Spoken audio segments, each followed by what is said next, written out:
Hello everyone, आज हम करने जा रहे हैं auditing, it's meaning and features. अगर आपको ये हैंड रिटन नोट्स चाहिए तो आप टेलीग्राम में जो है वो चैट सेंड कर सकते हो, आपको वहाँ पे पीडीएफ भी मिल जाएगा। अदरवाइज मैं इस वीडियो की एक छोटी सी क्लिप या शॉर्ट्स बनाकर भी अपने यूट्यूब चैनल पे डाल दूंगी, जहाँ से आप इजीली जो है वो नोट्स रीड आउट कर सको। सबसे पहले हम करते हैं मीनिंग। ऑडिटिंग होता है क्या? ऑडिटिंग मीन्स कुछ चेक करना। जनरली हम कॉमर्स में वर्ड यूज़ करते हैं ऑडिट। दैट इज़ कि किसी भी कंपनी के, किसी भी ऑर्गेनाइजेशन की जो उनके रिकॉर्डेड इन्फॉर्मेशन है, मीन्स उनका जो डेटा है, जो इन्फॉर्मेशन वो दे रहे हैं, क्या वो करेक्ट है या नहीं करेक्ट, वो हमने देखनी है ऑडिटिंग में। Auditing is determining weather recorded information properly reflects the economic events or not that occur during the accounting period। means जो भी economic events means मनी से रिलेटेड जो भी एक्टिविटीज रिफ्लेक्ट की गई हैं कि हाँ जी ये काम हमने किया है। मान लो अब हम कोई भी एग्जांपल ले लें, एक कंपनी है एक, उसने कहा कि मैंने 5 लाख रुपए के शेयर्स खरीदे। क्या उसने रियली में शेयर्स वो खरीदे पिछले साल में या नहीं? ये सब कौन डिटरमाइन करेगा? Auditing. So auditing is determining weather recorded information properly reflects the economic events, कि जो हमने लिखा कि ये 5 लाख के शेयर्स इस कंपनी ने खरीदे, क्या वो रिफ्लेक्ट कर रही है प्रॉपरली इस इवेंट को, जो इन्फॉर्मेशन लिखी गई है that occur during the accounting period. इसको हम ये भी कहते हैं कि एक सिस्टम है, मीन्स ऑडिटिंग एक सिस्टम की तरह काम करता है। स्टेप्स होते हैं इसके कुछ जिसको फॉलो करता है। ये नहीं है कि पहले हम लास्ट वाला स्टेप उठा ले फिर फर्स्ट वाला, ये स्टेप वाइज प्रोसीजर है। Independent examination of books. जो पर्सन ऑडिटिंग करता है ना, वो इंडिपेंडेंट होता है, मीन्स उसका कोई इंटरेस्ट नहीं होता उस बुक्स ऑफ अकाउंट्स में, उस डॉक्यूमेंट्स में, उस ऑर्गेनाइजेशन की। वो ये डिटरमाइन करता है कि जो फाइनेंशियल स्टेटमेंट्स है क्या वो ट्रू एंड फेयर पिक्चर दे रही हैं उसकी फाइनेंशियल पोजीशन की। इस पैरे में से जो निकला वो हम लेमैन की लैंग्वेज में बात करें, ऑडिटिंग क्या है? एक वो बंदा करता है जो उस ऑर्गेनाइजेशन के साथ रिलेटेड नहीं होता। ऑडिटिंग में हम चेक करते हैं कि जो इन्फॉर्मेशन अपने अकाउंट्स में, अपने डॉक्यूमेंट्स में, जो ऑर्गेनाइजेशन के डॉक्यूमेंट्स अकाउंट्स हैं उनमें शो की गई है, क्या वो रियल करेक्ट है, ट्रू शो की गई है। ये तो नहीं कि शेयर्स उसने 4 लाख के खरीदे हों और लिखा 5 लाख हो। सो इन सभी को डिटरमाइन करना है, चेक करना एक्चुअल फाइनेंशियल पोजीशन किसी भी ऑर्गेनाइजेशन की, दैट इज ऑडिटिंग। अपने अकाउंट्स को मेंटेन करना, हर कंपनी जो है वो इजीली अपने अकाउंट्स मेंटेन कर सकती है, लेकिन अपने अकाउंट्स को ऑडिट करवाना दैट्स अ बिग रिस्पॉन्सिबिलिटी। क्योंकि अगर ऑडिटिंग के दौरान कोई गलती पकड़ी गई तो उस कंपनी की जो है वो थोड़ी सी इमेज के ऊपर भी रिफ्लेक्ट होता है। ऑडिट जो एक लैटिन का वर्ड है जिसका ऑडायर विच मीन्स टू हियर। अब ऑडायर का मतलब है हियर, सो हम जो पर्सन ऑडिट करता है उसको हियरर भी बोलते हैं और ऑडिटर भी बोलते हैं। ऑडिटिंग जो है वो इंडिया में अप्रैल 1914 में आई थी। जब इंडियन कंपनीज एक्ट 1913 फोर्स में आया, उसके अगले साल ही जो है वो ऑडिटिंग इंडिया में आई। ऑडिटिंग इंश्योर करती है कि जो बुक ऑफ अकाउंट्स है वो एक्यूरेट है, करेक्ट है और कंप्लीट है, और जो भी रूल्स एंड रेगुलेशंस है, लॉ है, उसके अकॉर्डिंगली वो बनाए गए हैं अकाउंट्स। कोई उसमें खराबी नहीं है। इससे क्या होगा कि जितने भी लोग उस अकाउंट्स को देखेंगे, उस फाइनेंशियल स्टेटमेंट को पढ़ेंगे, वो मिसलीड नहीं होंगी। ऑडिट को जो हम इंटरनली भी कर सकते हैं, एक्सटर्नली भी कर सकते हैं, ये फर्दर हम उसकी टाइप्स में डिस्कस करेंगे। ऑडिट जो है वो हमारा फाइनेंशियल, ऑपरेशनल और कंप्लायंस और other specific areas depending on the audit scope. Means ये सारा टाइप्स के रिलेटेड है कि ऑडिट जो है वो हमारे फाइनेंशियल ऑडिट भी हो सकती है जो फाइनेंस को हम चेक करवाते हैं। ऑपरेशनल एक्टिविटीज़ जो हम डे टू डे काम करते हैं उसके रिलेटेड भी जो है वो हो सकती है ऑडिट। सो नेक्स्ट आ गए हमारे पास यहाँ पे डेफिनेशंस हैं। बहुत सारी डेफिनेशंस मैंने यहाँ पे लिखी हुई हैं, because what is auditing and auditing का मीनिंग, उसकी डेफिनेशन, पूरी जो आपकी ऑडिटिंग सब्जेक्ट है ना उसमें आप कहीं भी इसको ऐड कर सकते हो।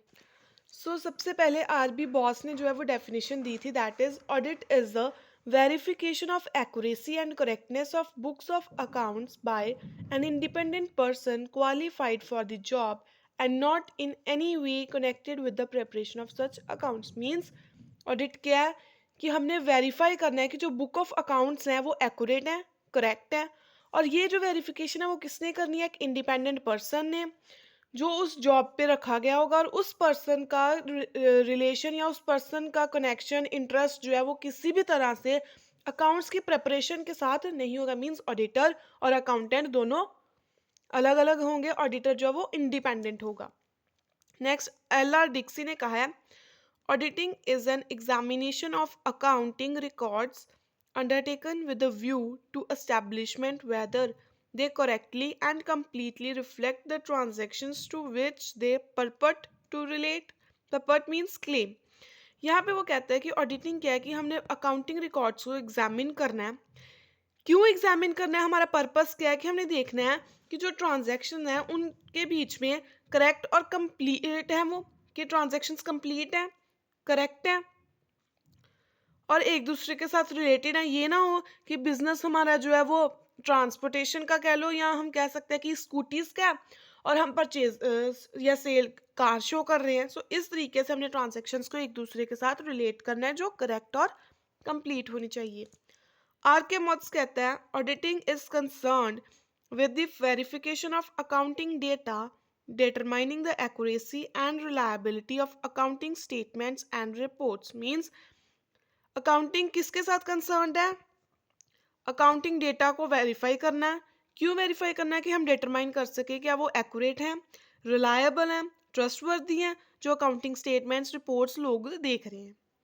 सो जनरल इन तीनों की डेफिनेशंस के बेसिस पे एक छोटा सा मीनिंग निकला है कि auditing is the verification of financial position, की जो फाइनेंशियल स्टेटमेंट्स ने फाइनेंशियल पोजीशन बताई है क्या वो करेक्ट है, उसको वेरीफाई करना है ऑडिटिंग में हमने।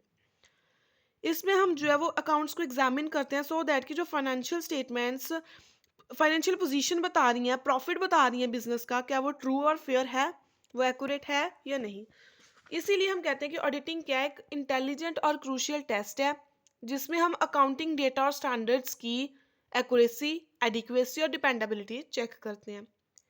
ऑडिटिंग, बुक कीपिंग और अकाउंटेंसी का फर्दर हम डिफरेंस भी अगली वीडियो में कवर करेंगे। यहाँ पे ये जो डायग्राम है वो ये बता रही है कि सबसे पहले हम रिकॉर्ड करते हैं इंफॉर्मेशन को, उसको अकाउंट्स में लिखते हैं प्रॉपरली, देन उसकी ऑडिटिंग करवाते हैं।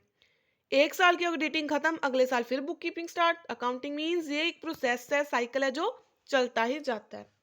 देन मॉन्टगोमरी ने हमें डेफिनेशन दिया that auditing is a systematic examination. System ही है ना एक, ये तो नहीं है सीधी आप बुक कीपिंग के बाद ऑडिटिंग कर दोगे, नो। एक सिस्टम में जो है वो हम बुक्स को एग्जामिन करते हैं, रिकॉर्ड जो इन्फॉर्मेशन हमें बिजनेस देता है उसको एग्जामिन करते हैं सो दैट कि हम देख पाएँ कि जो फैक्ट्स लिखे गए हैं क्या वो करेक्ट है और उसके फर्दर रिजल्ट्स क्या होंगे। सो नेक्स्ट हम करेंगे फीचर्स। यहाँ पे मैंने बहुत सारे फीचर्स लिखे हैं। ये फीचर्स फर्दर हमें इसलिए यहाँ पे ज़्यादा लिखे हैं क्योंकि ये फर्दर हमें हेल्प करते हैं। यहाँ से ही हम जो है एडवांटेजेस, लिमिटेशंस और कुछ टॉपिक्स जो है वो जो पेपर में आते हैं वो कवर आउट कर लेंगे। So first is critical review of system. ये हमें पता है कि हम क्रिटिकली जो सिस्टम होता है ऑडिटिंग के थ्रू उसे रिव्यू करते हैं, उससे चेक करते हैं क्या वो एफिशिएंट है, कि कैसे कैसे किस तरीके से हमने ट्रांजैक्शंस को लिखा है, प्रोसेस किया है और कोई एरर तो नहीं, हमने गलती तो नहीं की, फाइनेंशियल स्टेटमेंट्स हमारी एक्यूरेट हैं, सिक्योरेबल है, रिलायबल, हम उनके ऊपर ट्रस्ट कर सकते हैं। सो ये क्रिटिकल रिव्यू ऑफ सिस्टम होता है। अंडरटेकन बाय इंडिपेंडेंट पर्सन और बॉडी ऑफ पर्संस, ये हमने पहले ही डिस्कस कर लिया कि जो ऑडिटिंग का प्रोसेस है वो एक इंडिपेंडेंट पर्सन करता है। वो पर्सन किसी भी तरीके से उस पर्टिकुलर अकाउंट्स के साथ लिंक्ड नहीं होता। अगर इन केस वो लिंक्ड पाया जाता है तो वो ऑडिटिंग करने के लिए लायबल नहीं है। Next is scientific and systematic examination. Means auditing में हम साइंटिफिक टूल्स को भी यूज़ करते हैं। जितनी भी फाइनेंशियल इंफॉर्मेशन गिवन है, जो भी इंफॉर्मेशन ऑर्गेनाइजेशन के साथ रिलेटेड हमें गिवन है, वो सारी जो है एक सिस्टमेटिक और साइंटिफिक तरीके से हम उसको एग्जामिन करते हैं। नेक्स्ट है structured and logical process. Auditing जो है वो एक स्ट्रक्चर्ड प्रोसेस है क्योंकि इसमें लॉजिक्स भी हैं कि कोई फ्रॉड हमने कैसे आइडेंटिफाई करना है, कोई एरर फाइंड करना है, वो लॉजिक है उसके पीछे। अगर लास्ट में हमारी बैलेंस शीट नहीं मैच कर रही, इट मीन्स लॉजिक है कि हमने कोई एरर किया। स्ट्रक्चर्ड मीन्स कि हम यहाँ पे स्टैंडर्ड्स, प्रोसीजर्स, अच्छे से प्रिंसिपल्स को फॉलो अप करते हैं, देन हम जो है ऑडिटिंग करते हैं। वेरिफिकेशन ऑफ रिजल्ट्स, जो भी अकाउंटिंग स्टेटमेंट्स के रिजल्ट्स होते हैं हम उन्हें वेरीफाई करते हैं, जिससे हमें पता लगता है क्या कोई फ्रॉड तो नहीं कमिट किया अकाउंट्स बनाते समय, अकाउंटिंग के सारे प्रिंसिपल्स स्टैंडर्ड्स फॉलो अप हुए हैं या नहीं हुए। Next is evidence based. So auditing जो है हम करते हैं वाउचर्स की हेल्प से, डॉक्यूमेंट्स की हेल्प से। जैसे हम जर्नल में हमने सब कुछ रिकॉर्ड कर लिया, जर्नल में हमने शो किया कि हमने 10 लाख की परचेज किया, तो उसका परचेज वाउचर होगा, कोई बिल होगा, उससे हम कंपैरिजन करेंगे। सो ये एविडेंस बेस्ड है कि एविडेंस हमने चेक करने है कि कोई भी चीज़ जो है वो अज्यूम तो नहीं करके लिखी हुई। ऑब्जेक्टिव इवेल्युएशन है, फैक्ट्स जो कहेंगे वैसे ही इवेल्युएट करना है, कोई पर्सनल अपना जो इमोशनल इन्फ्लुएंस यहाँ पे नहीं देना। रिस्क असेसमेंट ऑडिटर्स आइडेंटिफाई करते हैं कि क्या जो material misstatement due to errors और frauds, high risk areas receive more attention during the audit process. जहाँ पे ऑडिटर्स को लगता है कि हाँ यहाँ पे ट्रायल बैलेंस में जो है कंपनी कर सकती है घपला, तो वो वहाँ पे ज़्यादा ध्यान देगी। इट मीन्स कि पहले से रिस्क को कैसे असेस करना है, फ्रॉड्स को कैसे फाइंड आउट करना है, वो डिसाइड करेंगे ऑडिटिंग में हम। मटीरियलिटी फोकस ऑडिटर जो है वो फॉलो करता है कंसेप्ट ऑफ मटीरियलिटी, मीन्स उन आइटम्स पे ज़्यादा फोकस देना है जो आइटम जो है इन्वेस्टर्स का डिसीजन या स्टेक होल्डर्स के डिसीजन इफेक्ट करेगी। नेक्स्ट इज रिपोर्टिंग, मीन्स अब ऑडिटिंग में हमने अच्छा फ्रॉड्स भी फाइंड आउट कर लिए, एरर्स भी फाइंड आउट कर लिए कि ये गलतियां थी। तो अब वो गलती अपने पास थोड़ी रखनी है, उन अपनी जो ऑडिट में हमने फाइंड आउट किया उसको एक रिपोर्ट बनाकर स्टेक होल्डर्स को शेयर करनी है, शेयर होल्डर्स को, मैनेजमेंट को, कस्टमर्स को, सप्लायर्स को, क्रेडिटर्स को, इन सभी को, बैंक्स को हमने जो है वो रिपोर्ट देनी है कि हाँ जी ये ऑडिट करवाई थी इस पर्टिकुलर कंपनी ने और इसके फाइंडिंग्स ये निकली हैं। इससे क्या होगा कि ऑर्गेनाइजेशन की इमेज भी अच्छी होगी और इन्वेस्टर्स कॉन्फिडेंटली अपना पैसा इन्वेस्ट करेंगे। कॉन्फिडेंशियलिटी, अब ऑडिटर के ऊपर ये रिस्ट्रिक्शन है कि उसने जो है किसी भी ऑर्गेनाइजेशन की अगर सेंसिटिव इन्फॉर्मेशन वो ऑडिट कर रहा है तो उसे सीक्रेट रखना है। स्टेक होल्डर्स एश्योरेंस, ऑडिटिंग जो है प्रोवाइड करता है स्टेक होल्डर्स को कॉन्फिडेंस कि हाँ आप इस कंपनी में पैसा लगा दो, इनके अकाउंट्स बड़े अच्छे हैं, हमने ऑडिट किए हैं, everything is fine, there is no chance of fraud. 13th point is independent examination of results, means हमने जो रिजल्ट्स को एग्जामिन करना है वो इंडिपेंडेंटली करना है, किसी के दबाव में आकर नहीं करना। जो ऑडिटर का डिसीजन है वो न्यूट्रल होना चाहिए। ये नहीं है कि मैनेजमेंट ने कहा कि आप कोई बात नहीं हमने घबला किया है शो कर दो, इट्स ओके डन, नहीं ऐसा कुछ नहीं करना। जो ऑडिटर है उसने न्यूट्रल होकर अपना जो है वो रिपोर्ट तैयार करनी है। Compliance with legal framework and accounting standards, auditing में हम ये चेक करते हैं कि कंपनी ने सारे rules and regulations, statutory obligations को फॉलो अप किया है या नहीं किया। Comparative and ratio analysis, auditing में हम बहुत सारी टेक्निक्स को यूज़ करते हैं, जैसे ट्रेंड एनालिसिस, कंपैरिजन करते हैं कि विद इंडस्ट्री बेंचमार्क्स की इंडस्ट्री ने अगर कहा है कि क्वालिटी प्रोडक्ट की जो है वो ए ग्रेड होनी चाहिए तो क्या वो ए ग्रेड ही है। ऑब्जेक्टिविटी और प्रोफेशनल स्केप्टिसिज्म, ये हमने ऑलरेडी डिस्कस कर लिया कि अपना प्रोफेशन में रहकर किसी से बायजनेस नहीं करनी कि हाँ ये मेरा रिश्तेदार है, ये मेरा नोन है, फ्रेंड है, इसको मैं छोड़ दूँ और इसके अकाउंट्स को, नो। अनबायस्ड होकर अपने प्रोफेशन में रहकर ऑब्जेक्टिवली अपने जो है वो रिपोर्ट प्रिपेयर करनी है, ऑडिट करना है। टाइमलीनेस, जितनी डेडलाइन दिया, अब ये तो नहीं है कि एक ऑडिटर है वो किसी भी ऑर्गेनाइजेशन की साल साल अकाउंट्स ही लेकर बैठा रहे कि मैं इसको ऑडिट कर रहा हूँ, नो। एक टाइम लिमिट होती है, अगर उन्होंने 1 मंथ कहा है तो विद इन 1 मंथ जो है ऑडिटर को अपनी ऑडिटिंग करनी होगी कंप्लीट। स्कोप फ्लेक्सिबिलिटी, अब ऑडिटर को कंपनी वालों ने कितना स्कोप दिया है, मीन्स कि उन्हें क्या कहा है कि किस चीज़ की आपने ऑडिट करनी है और कितने रिस्ट्रिक्शंस लगाई हैं वो सब भी हमने यहाँ पे देखना है। मीन्स अगर उन्होंने कहा है कि आपने सिर्फ हमारी परचेज डिपार्टमेंट के अकाउंट्स को चेक करना है तो ऑडिटर सेल्स डिपार्टमेंट वालों को परेशान नहीं करेगा, उसको अपना दायरा पता होना चाहिए, अपनी लिमिट पता होनी चाहिए। Next is adaptability to organisational context, कहते हैं कि जो ऑडिटर है वो जनरली क्या होता है कि जो स्मॉल बिजनेसेस जो हैं उनकी ऑडिटिंग अलग तरीके से होती है, मल्टीनेशनल कंपनीज की अलग तरीके से होती है। जिस तरीके से उन्होंने अपनी अकाउंट्स प्रिपेयर किए हैं, सो एक ऑडिटर को अडेप्ट करना आना चाहिए हर एक ऑर्गेनाइजेशन के अकॉर्डिंगली। और ऑडिटिंग इस तरीके से होनी चाहिए कि आपने सारे के सारे ऑडिटिंग प्रिंसिपल्स और स्टैंडर्ड्स को फॉलो करो जो ग्लोबली अप्लाई हो रहे हैं, ये नहीं कि हमारी कंट्री में अप्लाई हो रहा है बाहर नहीं हो रहा। बाकी रेगुलेशंस को, बाकी कल्चरल एक्टिविटीज़ को भी सबको ध्यान में रख के ग्लोबली हमने जो है वो ऑडिटिंग करनी है।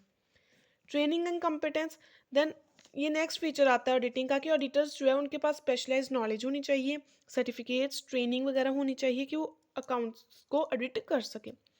डुअल पर्पस टेस्टिंग, यहाँ पे होगा कि अगर एक ट्रांजैक्शन हम चेक कर रहे हैं तो दूसरी की ऑटोमेटिकली एक्यूरेसी पता चल रही है। अगर मैं कहूँ कि मैंने 10,000 रुपये कैश जो है ना वो पे किया था गुड्स को परचेज करने के लिए, तो मैं ये देखूंगी क्या मेरे स्टॉक में गुड्स आई हैं, वहां से मुझे पता चल जाएगा। अगर आई है तो ऑब्वियस है मैंने कैश भी 10,000 पे किया होगा, एक की चेक किया तो दूसरे की ऑटोमेटिकली जो है वो टेस्टिंग हो रही है। इसे हम कहते हैं डुअल पर्पस टेस्टिंग। ये ऑडिटिंग के बहुत सारे प्रोसीजर्स में काम आती है।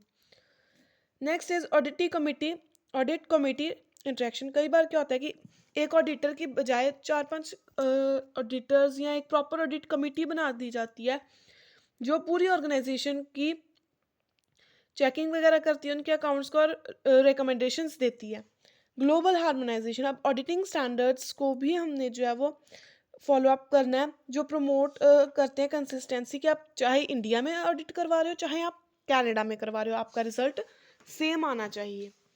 Next is 25th is focus on government on governance, means हमने एथिक्स को भी फॉलो अप करना है, अपनी रिस्पॉन्सिबिलिटीज, कॉर्पोरेट सोशल रिस्पॉन्सिबिलिटी भी अच्छे से फॉलो करनी है ऑडिट करते समय। कॉन्टिन्यूस इंप्रूवमेंट, ऑडिटिंग में हम ये नहीं है कि अगले को दोषी करार कर दो कि हाँ जी भाई ये बंदा गलत है, हम रिकमेंडेशंस भी देते हैं कि आप ऐसे इस तरीके से अगर अपने अकाउंट्स बनाओगे तो आपको इतने फ्रॉड्स या इतने एरर्स आपसे नहीं होंगे। Expression of an opinion on true and fair view, जो अकाउंट्स जो है वो कह रहे हैं कि हाँ जी ये पिक्चर है ऑर्गेनाइजेशन की, उसको एक्सप्रेस करना है, क्या वो ट्रू और फेयर है, क्या वो सही बता रहे हैं, उन्होंने कोई मैनिपुलेशन तो नहीं की अकाउंट्स में। Next is detection and prevention of errors and frauds, auditing का मेन काम ही यही है कि उसने एरर्स और फ्रॉड्स को डिटेक्ट और प्रिवेंट करना है। Next is audit planning, means audit करने ऑडिट कैसे करना है, कौन कौन से ऑब्जेक्टिव्स फुलफिल होने चाहिए ऑडिट में, कौन से रिसोर्सेज यूज़ होने हैं, टाइम कितना है, ये सब जो हमने एडवांस में डिसाइड करना है, it means audit planning. Next आती है सैम्पलिंग टेक्निक। अब यहाँ पे क्या होता है कि ये जनरली होती है कि जजमेंटल या स्टेटिस्टिक्स में हम यूज़ करते हैं, सारे अकाउंट्स को चेक करने की बजाय हम थोड़े से अकाउंट्स चेक करते हैं, क्योंकि वहाँ से हमें पता लग जाएगा अगर इन अकाउंट्स ये अकाउंट्स मेन अकाउंट्स एक्यूरेट तो ऑब्वियस है बाकी अकाउंट्स भी एक्यूरेट होंगे। इसे हम कहते हैं सैम्पलिंग टेक्निक। सारे की चेक करने के बजाय थोड़े से सैंपल को चेक करो। ये वहाँ पे हम करते हैं जहाँ पे बहुत ज़्यादा डेटा है, लार्ज अमाउंट में। Next is scalability, auditing processes can be scaled to suit the size and complexity of the organisation. बिल्कुल जिस तरीके की ऑर्गेनाइजेशन होगी वैसे उसके अकाउंट्स को ऑडिट करना पड़ेगा। अगर वो छोटी है तो ऑडिट प्रोसेस डिफरेंट होंगे, अगर वो लार्ज मल्टीनेशनल कॉर्पोरेशन है तो उसके लिए ऑडिटिंग प्रोसेसेस थोड़े से डिफरेंट होंगे। सो ये 32 पॉइंट्स है फीचर्स के जो हमने कवर किए। Conclusion is auditing is that process which starts when accounting ends. ये हमने किया, अकाउंटिंग खत्म होगी तो हम अपने अकाउंट्स को ऑडिट करवाएंगे ना, पहले कैसे करवा लें जब हमने डेटा ही नहीं है हमारे पास, तो हम कैसे उसकी वेरिफिकेशन करें। सो ये अबव मेंशन जितने भी फीचर्स हैं ये ऑडिटिंग के एक बहुत एसेंशियल पार्ट्स हैं। इससे क्या होता है कि ऑडिटिंग के प्रोसेस में हम रिलायबिलिटी, ट्रस्ट जो है वो बिल्डअप करते हैं। सो आई होप आपको ये समझ आए हों। कोई भी डाउट है कमेंट सेक्शन में पूछिए, चैनल को सब्सक्राइब कीजिए, वीडियो को लाइक और शेयर ज़रूर करना। Thank you.